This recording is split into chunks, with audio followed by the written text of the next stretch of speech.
Oh hello, and welcome to r/ProRevenge, the subreddit where you can show off your ability to potentially ruin someone's life. Oh, and sorry if I sound rushed in this video. Before I started recording for this, I recorded some stuff for a horror channel I'm starting, and my voice is just completely starting to die. So I guess I was kind of racing against myself before I couldn't talk anymore? I don't know. All I know is I wanted to get a video out, and a sore throat and some unintentional vocal fry wasn't gonna stop me. So anyway, on with the stories. Don't mess with my dad. This is my first time posting on Reddit, so apologies for any mistakes. Also, this was written on mobile. The events in this story occurred a few years ago. I was present and witnessed part of it. TLDR on the bottom. So, my dad is a mechanic and runs his own repair shop. He has quite the reputation within our community, as literally everyone knows him, as he was the go-to mechanic in the area. This piece of information is necessary for the story. The morning was as usual, a huge influx of customers dropping off their cars before they go to work. After the morning rush, it would be lunch for the workers, which is when the story starts.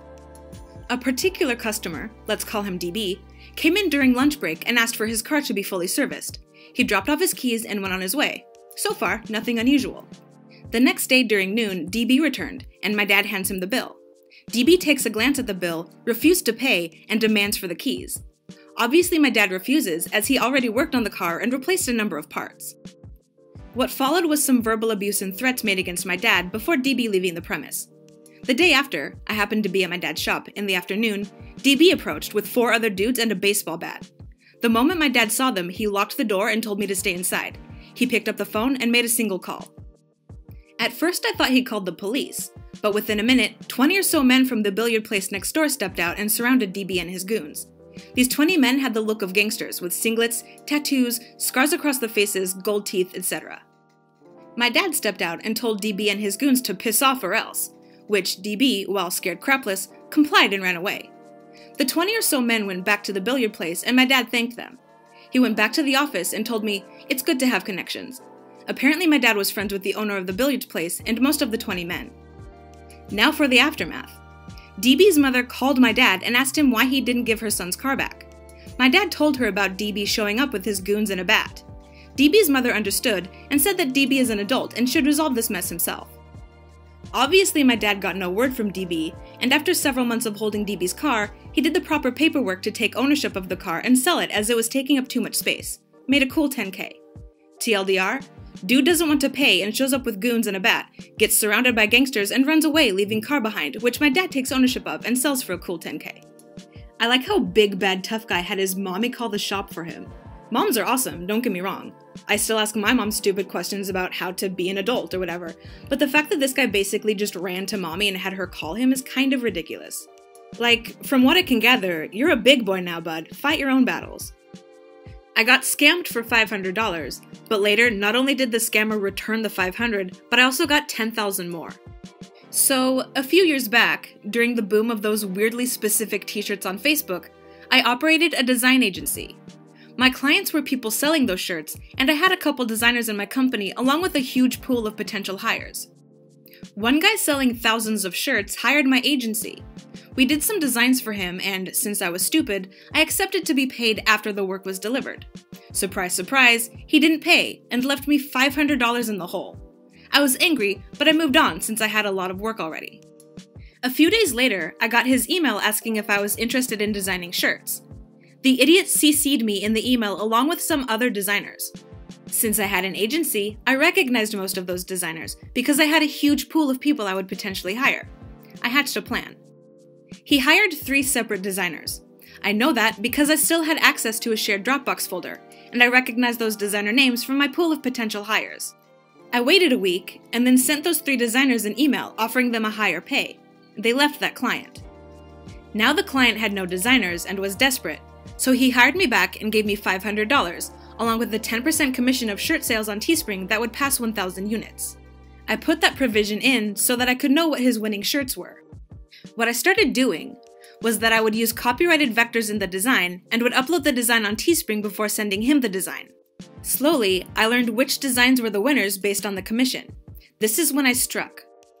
I partnered with the original artists about the copyright infringement to report those designs to Teespring, and pointed Teespring to the original campaigns I uploaded. Teespring returned all of the profit made off of those designs to the original artists, and I got a sweet $10,000 from it all from the original artist as a courtesy. Once mission was accomplished, I posted the scammer details in every group, forum, and the site ripoff report so that he couldn't hire the next designers easily. You just don't mess with a man and his pay. The fact that this guy did the work before being paid actually kind of reminds me of something that happened to me years ago. Do you guys remember that website Fiverr? Well, I used to offer to be a ghostwriter there, and one day I got a message from this guy asking if I would write his college essay for him. Like, you know when you're applying to a college and you have to write an essay about yourself? That kind of thing. So anyway, he goes on this rant about how this is so important to him, and he offers to give me $100 instead of the typical $5. But here's the catch. He wants to read it before he pays me. So I agreed to do it because I'm stupid and I just really like helping people. So I spend all this time writing it. I even lost sleep because I would wake up in the middle of the night because I was so determined to write this really amazing essay. So I finish it and I'm really proud. I mean, I didn't go to university or anything, but I thought it was good enough to get in. And I send it to him, and I'm really excited, and I tell him, hey, if there's anything you want changed, just let me know, I'd be happy to change it, I really want to help you get in. So I send it, and I don't hear from him. I mean, maybe it wasn't good enough, maybe he found someone else to write it, but if that were the case, at least tell me, you know? Also, isn't having someone else write your essay against the rules? Like I said, I didn't go to college, so I could be wrong, but if they found out that you didn't write it, shouldn't they kick you out? Don't crap on your own doorstep. So this one's been happening over the past few months, and it's hilarious. It's a long one, TLDR at the end. So I live on a little street with about 7 houses. We're the only student house in the area, and we're often a target for people looking to make quick money by blaming us because they think it's easy to get us in trouble. This lady thought wrong. Cast, DB, our neighbor, aka Dumb Beehole, TB, my housemate, a genuine teddy bear, CW is council worker, and me is many earthworms. So I'm walking back from university when I'm accosted by a middle-aged woman in her dressing gown and slippers. Hey you! I stop because I'm trying to be polite to the neighbors. The locals have a location hate students group who vandalize student property to try and make us leave, so I tend to overcompensate to make our household look good. Hi, how are you? You vandalized my car! Are you seeing the irony here? I cross the road to where DB is stood and where her car is parked and ask, pardon? You dumb brat, did you not hear me? I said you vandalized my car. She was really trying to sell that I vandalized her car when I was on the other side of the road and she knew that. I'm sorry, I think you've got the wrong person. DB points at a huge scrape down the side of her car and I wince.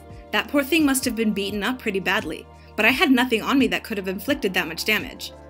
I explained that the binmen destroyed my moped, still in for repairs, so they might have caught her car too, and her eyes light up. A moped? I nod. So you're the little grunt who parks on my drive. Our house has a driveway big enough for 4 cars, and is obviously right outside my house. So I tell her no, that I haven't been parking on her drive, especially because my bike was destroyed and has been gone for over 2 weeks. You're a liar. She's like spitting in my face at this point. I have photos of your bike blocking my drive from 3 days ago. That's why I was parked on the road, and that's why my car got totaled. Okay, I nod. May I see the photos? DB is all too happy to whip out her phone and show me the photos of what she proudly believes to be my moped. A fire engine red piece of scrap that, to be honest, was well beyond saving before the binmen mangled her. Except, it isn't my bike. Ma'am, I hate to be rude, but that's a mobility scooter. Cue the screaming and shouting about how rude teenagers are, I'm 21, and how we university students always disrespect the locals. She tells me that I must think she's an idiot, I do, for thinking that she is wrong about my bike. She was. So I take a deep breath and say, Ma'am, I'm in a rush, but you really are wrong about the bike. Maybe ask her next door neighbor, a kind old lady who owns a mobility scooter but is a little forgetful, about why she parks her scooter on your drive. I walk away and think nothing of it. Except now she's left her totaled car on a private property instead of her own drive, after running our fence that blocks the drive down and complaining to our landlady about antisocial behavior. There isn't any, by the way. We're 4 reclusive students who stay in all night watching Netflix with their headphones in. And she's also like 5 houses down from us, so she definitely wouldn't be able to hear the noise she was describing. Pretty much the whole neighborhood is shunning us at this point, as DB had been spreading lies about our behavior, telling everyone that we vandalized her property, so it's only fair that she uses our driveway as compensation. I feel responsible for her behavior, as I should have shut her down immediately rather than letting this drag out. So I sit in my room, nothing new there, and hatch a plan. The next morning, I walk past her house and watch as DB lets her dog out, watches it take a crap on public pavement, and then shrug and walk away. Bingo. According to our local council, this is an offense she can get fined for, as it's vandalism and obstruction of council property. So every morning as I walk to get my train, I take a photo of the turds, some fresh, some crusty, and some smeared across the pavement by some poor sod who stood in it. Then I email everything to my local councillor, who is fuming that someone fully able-bodied is allowing their dog to do this without cleaning it up.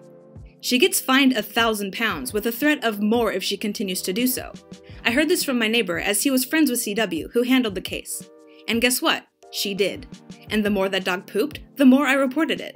She racked up £4,000 of fines just for dog poop alone, and I didn't even report her for trespassing on private property.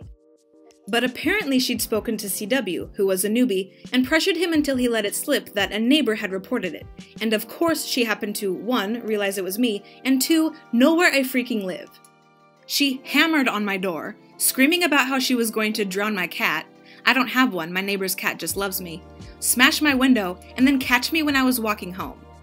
Now, TB is also a recluse. I've said in previous posts that he basically stays in his room and only leaves to go to uni or grab a beer and some food. But he is pissed at the way this lady is screaming at me. He stomps downstairs, yanks the door open while she's mid-scream, and glares down at her. He's 6'7" tall and a rugby player, so he's basically a walking muscle. If I didn't know that he liked to cry at anime while hugging us on the sofa, I'd think he was terrifying. But this lady wasn't privy to this information. So she looks up at this angry, massive northerner and just trembles as he says in a very low, threatening voice, "You need to get off our property and take your car. If you so much as blink at Riderly Snitch and I hear about it, I'll not only call the council for the dog poop you flung on our driveway, but I'll call the police for damage to property and harassment. Now frick off, lady." Safe to say, she ran faster than I've ever seen her run. Last week, I heard from the neighbor that CW had sold her car for scraps. She never got that thing fixed, just to pay off the eventual £4,200 of fines she racked up. And every time I walk to the train station and see the mobility scooter parked in her drive, it feels like another little win.